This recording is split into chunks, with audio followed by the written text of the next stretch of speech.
Welcome to Tom's True Crime. Today we take you to Cincinnati, Ohio. Sunday night, November 8th, 2009, Ohio State investigator Damian Sprack is wrapping up a quiet weekend at his home in Cincinnati. They were getting ready to go to bed, and all of a sudden phone rings. When the house phone rings, it's bad news. Damian is getting called out for a homicide investigation in Hamilton County. He contacted Sergeant Sabin to let him know they have a murder. They have to go. Detective Sprack was requesting assistance with the investigation. Sergeant Sabin responded to the scene that night. Sergeant Brandon Ratcliffe of the Ohio State Highway Patrol is also en route to the scene. Their destination, a farmhouse in the sparsely populated community of Lancaster, Ohio. The residence sits quite a distance up off the roadway. There's not many neighbors around. Upon arrival at the scene that night, there were several family members that were standing around, and the Hamilton County Sheriff's Department was also on the scene. The officers learned from sheriff's deputies that their victim is 48-year-old Harry Pincott, the owner of the farm and a local truck driver. The 911 call had come in at approximately 8 p.m. that evening. The sheriff's office was dispatched, and upon the arrival of the deputy had located a white male deceased lying just inside of a doorway at the residence. His body was preventing the door from opening any further than a foot. Careful not to disturb the crime scene, investigators looked for another way in. They walked up to the side door of the house. It looked like it had been broken into. Investigators were wondering if this is a burglary that went bad. However, it's much too early to zero in on a motive. One thing is certain, Harry Pincott died an extremely violent death. Initially, investigators thought Harry was stabbed because the bullet holes were elongated. Then they started seeing the shell casings. That's when they realized he was shot. The shell casings were from a high-powered rifle. A lot of thoughts were going through investigators' minds, but they want to start a process of elimination, determine what didn't happen, and work back from there. Officers view the scene to get a perspective of what they were dealing with, what type of homicide they had. Harry Pincott was born in Cincinnati, Ohio in 1961. He was one of 8 children. There were 4 boys and 4 girls altogether. It was a big family. Even in such a big family, Harry's generous nature made him stand out. He was always helping people. If somebody was stranded alongside the highway, he would stop to help. Harry was very hardworking. Electricity, plumbing, whatever he could do, he would learn how to do it. Harry's work ethic helped him build a career as a cement truck driver. And in 1977, Harry and his high school sweetheart, Janelle, tied the knot. Soon after they started a family of their own, Harry was pretty happy to be a father. He'd take them fishing. He'd change diapers and he'd feed the kids. His children describe him as fun to be around. He always made sure his children feel special. Life was good until Harry and Janelle's youngest daughter, Amber, was diagnosed with cancer at age 9. The disease would ultimately claim young Amber's life, and in the process took an immense toll on Harry and Janelle's relationship. In 1991, after 14 years of marriage, Harry and Janelle divorced. After a while, they couldn't cope anymore. It was sad. Harry became distant. He was never the same after the death of Amber. As fate would have it, a childhood friend of Janelle's helped lift Harry out of his fog. Her name was Bonnie Newing. Janelle and Bonnie grew up in the same small town. Bonnie lived about 1.5 miles from Janelle, so they rode the same school bus. She was the type of person that when she entered a room and everyone would turn and look at her, there was some sort of a charisma that exuded from her. Despite her charm, Bonnie was no stranger to heartbreak. By the time she met Harry Pincott, she had already endured a broken marriage that left her supporting 2 young sons. Being a struggling single mom, it's hard and you dream of something different. Bonnie wanted the stability. It was with hardworking Harry Pincott that Bonnie finally found that stability. Bonnie very much loved Harry, and they were soulmates. Harry and Bonnie married in 1998 and soon welcomed a daughter of their own, named Savannah. She doted on her daughter. Bonnie lived for her kids. Harry and Bonnie settled near Lancaster, Ohio. Over the years, their children from previous marriages moved out and had families of their own. Then around the time their daughter Savannah started high school, Bonnie and Harry decided to buy over 100 acres in the Ohio countryside. They loved it. They loved the wildlife. They loved the seclusion. It was their slice of paradise. When Harry wasn't hauling cement or working on his land, he was building his and Bonnie's dream home, all by himself. He designed it. He poured the concrete, laid the bricks, designed the fireplace, everything, and it was beautiful. He had built the garage. It was a huge garage with a loft. It was like an apartment for them while he was living on the property and building the house. But as their home took shape, the Pincott's marriage started to show cracks. They were struggling financially. They were putting a lot of money into the house. They took out a big loan, and then in 2009, Harry becomes unemployed and Bonnie is on disability. During that time, Harry's elderly father, Richard, also moved in with them. As if caring for Harry's father wasn't enough, Bonnie and Harry also argued frequently over how to deal with their now teenage daughter Savannah. There were times in which he had disciplined Savannah in a way Bonnie thought was unfair. Because of that, Bonnie took her daughter and left the residence. In September 2009, Bonnie and Savannah moved into a trailer in nearby Baltimore, 7 miles from the family home. However, even after their split, Bonnie couldn't bring herself to cut off contact with Harry completely. They saw each other every day. She felt that they would be back together. That reconciliation was possible. Sadly, that reconciliation would never happen. Just 2 months after Bonnie moved out, their once happy farmhouse is now awash in the flashing glow of police lights. Officers were trying to gather information, as much information as they can get at that point in time, to find out who may be responsible. Ohio State investigators learned from deputies that Harry's body was first discovered by his 83-year-old father, Richard Pincott. He doesn't have a phone, but he does have a vehicle. So Richard goes straight to Bonnie's house and Bonnie's there. Her daughter's there, and he immediately tells them that Harry's hurt and he needs them to call for help. Having found signs of a possible break-in, state investigators have to consider that Harry may have died in a home invasion gone awry. Even if the perpetrator's motive was robbery, not murder, it's clear they didn't waste a single second pulling the trigger.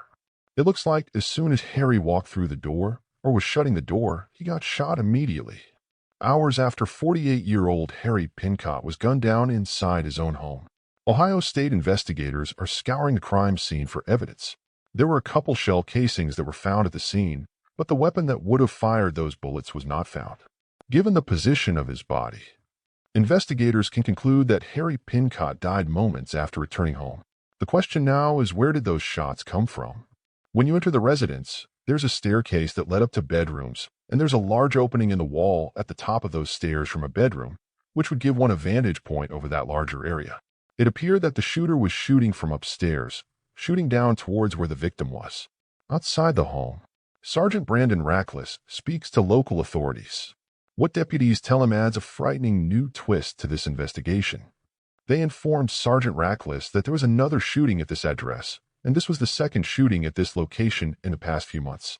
According to local deputies, the initial shooting took place on the night of September 22, 2009, and Harry's 83-year-old father Richard had been injured in the incident. Richard was out on his front porch smoking a cigar. He didn't hear anything prior to a loud pop. Richard remembers falling, and he woke up short time later in pain, and that's when his son Harry arrived back home. Richard had over 60 pellets lodged in him. He had one that went in behind his ear and was stuck in the side of his tongue, and he had pellets all throughout his whole body. It was shotgun pellets, which may have been the difference between life and death. If he'd been shot in the back of the head with a pistol or any other weapon besides what he was shot with, he may have not survived. Richard can't identify anybody. You've got no leads, no apparent motive. The sheriff's office had developed 2 persons of interest, only because of previous arguments that Richard had had with him over money. But both of those suspects were cleared, and they were located, questioned, and cleared of any wrongdoing at that point, but it absolutely had turned cold. There was no leads at all. Sergeant Rackless also learns from the sheriff's deputy that the damage done to the side door wasn't the clue they initially suspected it to be. The door did have damage, but one of the family members had kicked the door open when they arrived. So other than that damage that was explained, there was no other evidence of any type of forced entry. To investigators, the crime scene looks increasingly less like a botched robbery and more like a targeted attack. Someone was lying in wait for Harry. The question became who. Investigators are looking for a connection. Why would somebody want to see both Harry and Richard dead? His father was shot about 2 months earlier. Does somebody have something out on these people? Is there land dispute? Or drugs?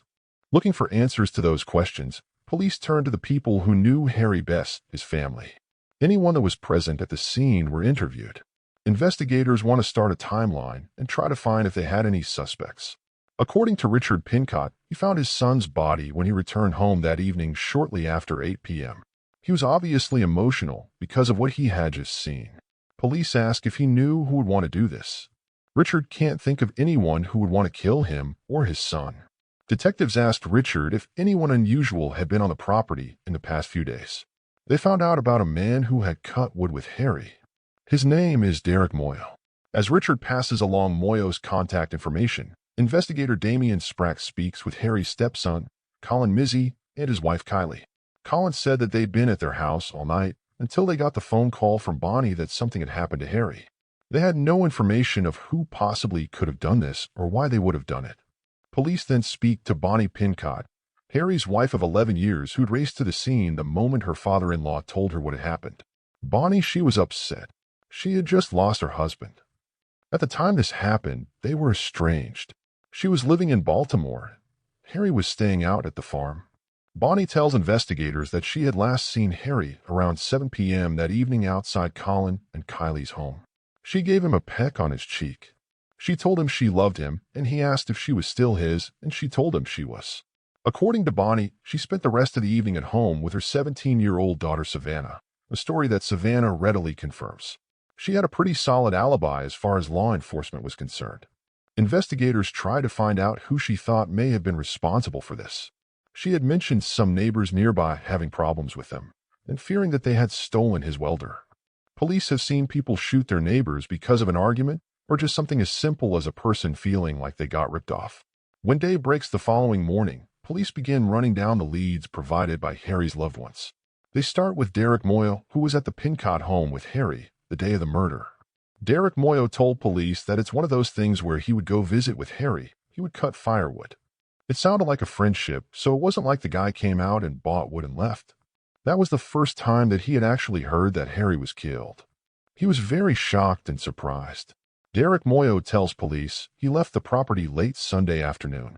It was a very short time period between when he left Harry's house with the wood and when the murder happened. But Derek Moyo claims to have a rock-solid alibi. He tells police at the time of the murder he was hanging out with several friends, all of whom corroborate Derek's statement. Investigators ask Derek if he knows anyone else who's recently been to Harry's farm, and that's when he mentioned that Harry had this young man living there, named Cayden.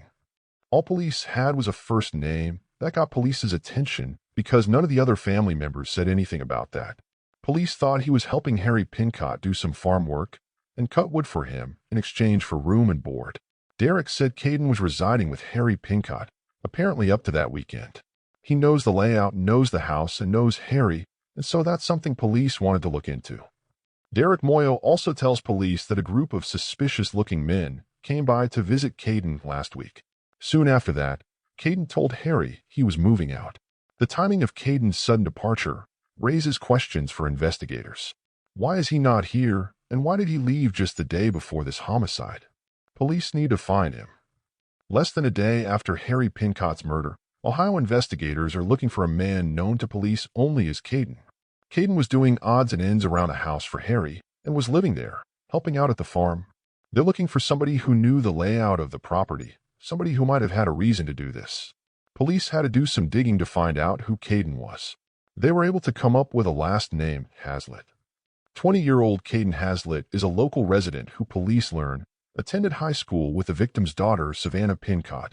Cayden Hazlett was reported to be dating, have a relationship with Savannah at some point in time. For investigators, it's a startling piece of information.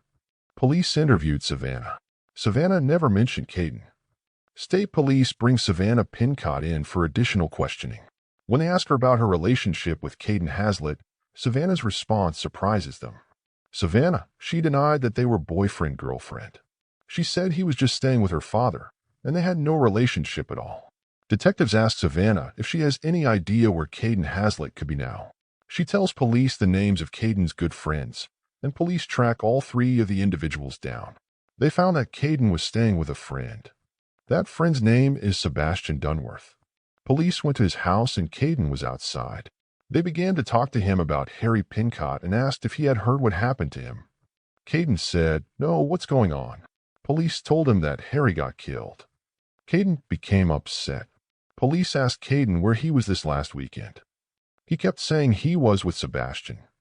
When investigators speak with Sebastian Dunworth, he tells them a far different story.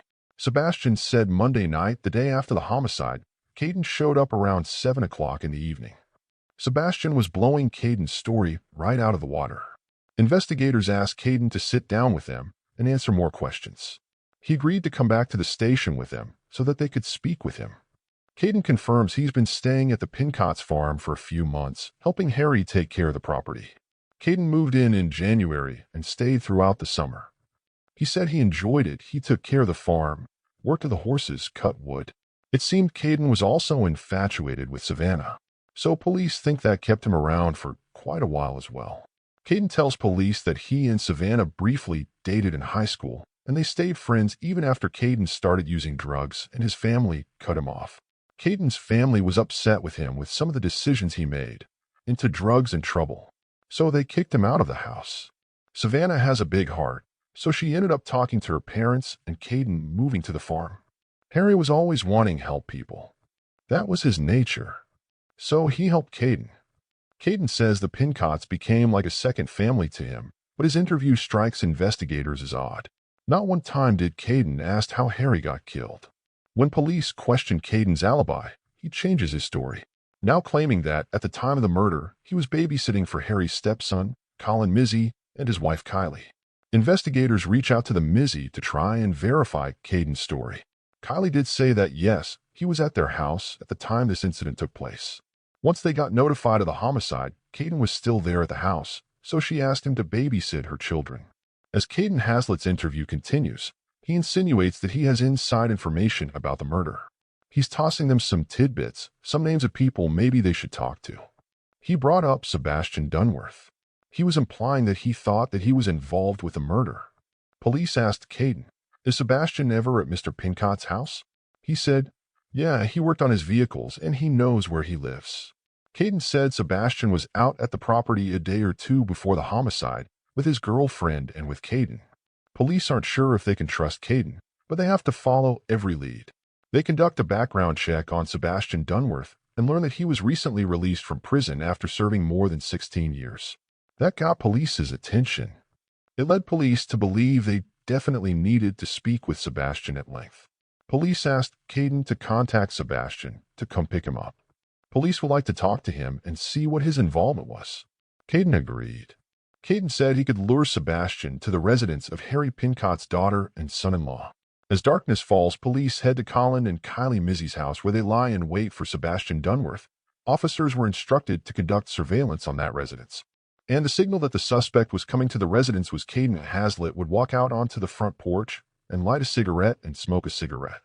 During that surveillance process, task force officer in the rear of the residence had observed Cayden Hazlett and a female on the porch smoking cigarettes, and they are talking. A short time later, Cayden Hazlett was seen walking down the steps around the residence out of the view of the task force officer. Then all of a sudden, a vehicle leaves.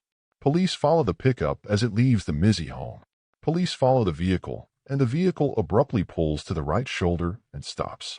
Cayden Hazlett pops out of the truck and takes off running into the field. By the time the officer had exited his vehicle, Cayden had returned to his vehicle. The officer asked him what he was doing. This wasn't the plan. Why he was doing this? Cayden went from being very cooperative to now being very argumentative and combative. While the sheriff attempts to calm Cayden down, officers approach the truck. They're stunned to see who was in the driver's seat. She has her hands on the steering wheel, and she isn't saying a thing. It is roughly 48 hours since Harry Pincott's murder, and Ohio police have just caught their prime witness, Cayden Hazlett, making a run for it with an unknown female. When investigators approach the vehicle, they're shocked by who they find in the driver's seat. The victim's wife, Bonnie Pincott. Bonnie is sitting there. She's got her hands on the steering wheel, and she isn't saying a thing. She realized apparently that she was being followed by officers and pulled over the side of the road. Then Cayden jumped out of the truck and ran down an embankment. Police confront Cayden Hazlett, who was in a highly agitated state. Police asked him why he ran. He said that he was stretching his legs. They're both acting suspicious. It just doesn't look good. Why is Bonnie trying to hustle him out of town when he's supposed to be working with law enforcement on hooking them up with Sebastian Dunworth? Bonnie claims she didn't know Cayden Hazlett was under surveillance, and that she'd offered him a ride because he was acting erratically. She said it was clear that he was under the influence of some sort of narcotic. Bonnie did what most parents would do, which was try to get this dangerous person away from her family, which she did. But investigators suspect Bonnie knows more than she's letting on. Police believe there's something more to the situation. However, at this point, police did not have enough to arrest him or her. So the decision was made to let them both leave, and they would catch them at a later time. The next morning, investigators questioned Sebastian Dunworth, who Cayden Hazlett had implied was involved in Harry's murder. There was nothing to indicate that Sebastian would have a motive for killing Harry, financially or otherwise. Investigators also tracked down the neighbors who Bonnie alleged had clashed with Harry in the days leading up to her husband's murder. She was claiming that these individuals stole a welder, and that they may have been involved in this murder. Police discovered that they had met with Cayden, and they bought the welder from him, and that was all their involvement. With this new information contradicting Bonnie's original statement, investigators know they need to question her further. Police were trying to get Bonnie to come in for an interview. However, Bonnie continued to drag her feet, make different excuses. With Bonnie refusing to cooperate, investigators focus their attention on Cayden Hazlett. They start interviewing some other individuals that was friends of his. When they speak with Cayden's friend, Dominic Carver, investigators catch the break they've been waiting for. He said Cayden had been talking about having shot Richard, Harry's father, and was talking about Bonnie paying him thousands of dollars to murder Harry. For the first time, police have a direct connection with Cayden Hazlett to the homicide and enough to get a probable cause statement and get him arrested. On November 13, 2009, police arrest Cayden Hazlett and confront him with a statement from his friend Dominic Carver. Cayden Hazlett confesses to murdering Harry right away, and Cayden is also telling police about shooting Harry's father, Richard. But Cayden doesn't stop there. He directs investigators to a country road where they recover a semi-automatic rifle. It's sent to ballistics. Then he took police back to the scene and reenacted the shooting with them. He describes going in the back door to the house and going to Harry's bedroom to get Harry's rifle. After explaining how the shooting went down, Cayden lays out his motive. Cayden Hazlett believed Savannah was being abused by Richard and Harry, both physically, emotionally, and maybe even sexually. Cayden said he was determined to ending the situation. He is trying to paint this as I acted solo. I did these shootings for no other reason than to protect Savannah from being abused. After speaking with Cayden Hazlett, investigators bring Savannah Pinncott back to the station for another round of questioning. What she tells police directly contradicts Cayden's allegations of abuse. Police interviewed Savannah at length. She adamantly denied ever being sexually abused in any way, shape, or form by Harry or Richard. Cayden lied to police before, so they believe he is lying again. With more questions than answers, investigators step up their inquiry into Bonnie Pincott. They start subpoenaing bank documents. Police found out that she had applied for benefits from his death 4 days after he was killed and had received over $200,000 in life insurance payouts. In total, Bonnie stood to inherit more than $400,000 from insurance policies in Harry's name. A week before Harry died, Bonnie told Savannah that they were getting a divorce. Harry told Savannah that Monday morning on the 9th, he had an appointment with an attorney to change all the beneficiaries. As police continue their investigation into Bonnie, Cayden Hazlett remains in the Hamilton County Jail. He was charged with first-degree murder, and the prosecutor was going to go for a death penalty. He does cut a deal. They take death penalty off the table. Cayden agrees to cooperate with investigators in order to avoid the death penalty. And on March 5, 2010, nearly 4 months after Harry Pincott's murder, Cayden Hazlett finally comes clean. Cayden told police that Bonnie was the mastermind behind all this. Cayden said Bonnie offered $100,000 for the murders. Cayden claims that the money was nice, but his primary motive was Savannah. It's becoming clear to investigators how Bonnie convinced Cayden Hazlett to shoot Harry. Bonnie made Cayden believe he was doing the world a favor, that Harry is doing bad things to Savannah. Bonnie said to Cayden, "Cayden, it has got to be done. It's getting too bad. I can't deal with it." Bonnie told him that she needed him to kill Harry before Monday. According to Cayden, Bonnie drove him to the farm on September 22nd, the night he shot Harry's elderly father, Richard. Bonnie wanted both of them shot at the same time. So Bonnie took Cayden and dropped him off behind the woods. Cayden walked up through the woods, and when he got there, Richard was the only one there. Harry had just left. Cayden Hazlett shot Richard and fled. Bonnie was very upset that one, father-in-law wasn't dead, and two, her husband wasn't there. Cayden says, a month later, Bonnie convinced him to try again. Only this time she enlisted the help of her son and daughter-in-law, Colin and Kylie Mizzi. Kylie was supposed to provide the alibi, and that Colin drove Cayden to Harry's farm. According to Cayden, while he was preparing to ambush Harry, Bonnie waited at Colin and Kylie's home. Harry met her there and talked to her outside on the street. When Harry left, Colin received a phone call from Bonnie that Harry's on his way. When Harry comes through the door, Cayden shot him. Cayden leaves the residence, and then he meets up with Colin, who then drives him to dispose of the murder weapon. On April 24, 2010, Ohio police arrest Colin Mizzi, Kylie Mizzi, and Bonnie Pincott. Bonnie was actually at the bank collecting some money. She had no emotion at all. It didn't seem like it was that big of a surprise for her. In January 2011, Cayden Hazlett pleads guilty to first-degree murder, but as prosecutors prepare for the trials of Bonnie, Colin, and Kylie, there's a shocking development.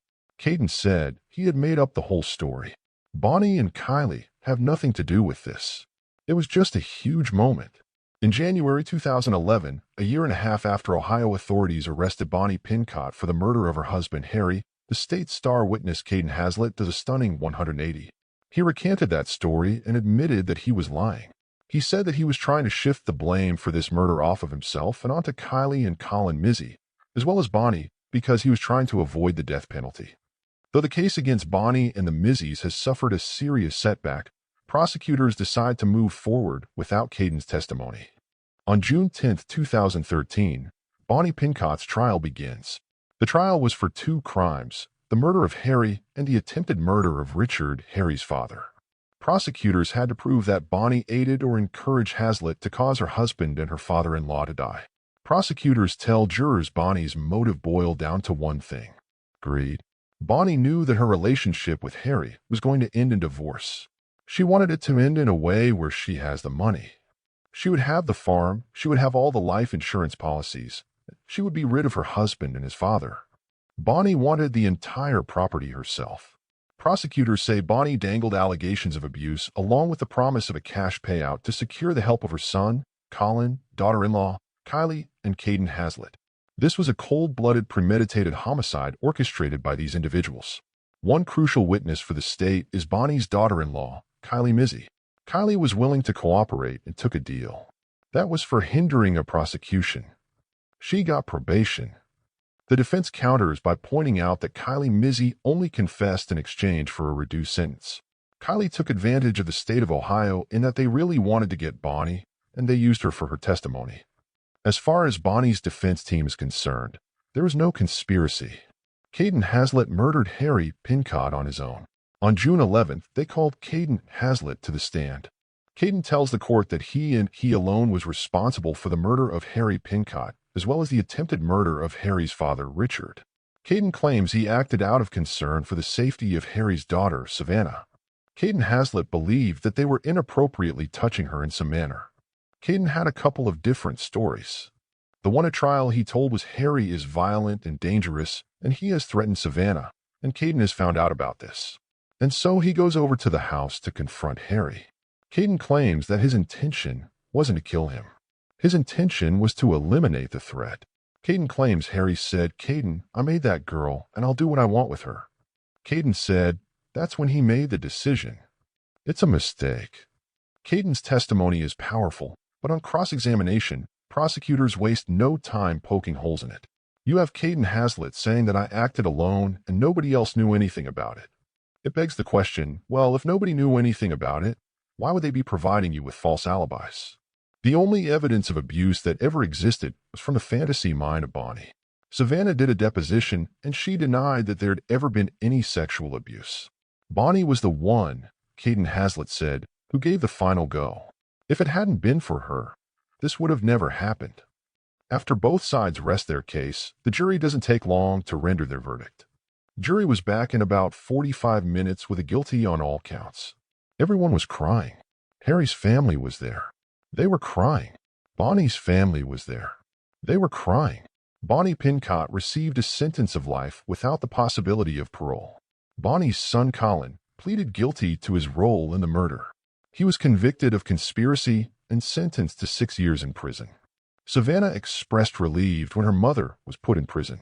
She said, hopefully she just sits in there and rots. She manipulated Cayden. Savannah said she doesn't hold a grudge against Cayden at all, because he was a kid. He was their puppet and Bonnie ruined his life. It was all over money and greed. She couldn't have enough. There wasn't enough money out there to give her to make her happy. Thank you for joining us on this episode of Tom's True Crime. If you are interested in more in-depth investigations into the most perplexing crimes, be sure to like and subscribe to our channel. What are your thoughts about this case? Please share them with us in the comments below. Until next time, stay safe.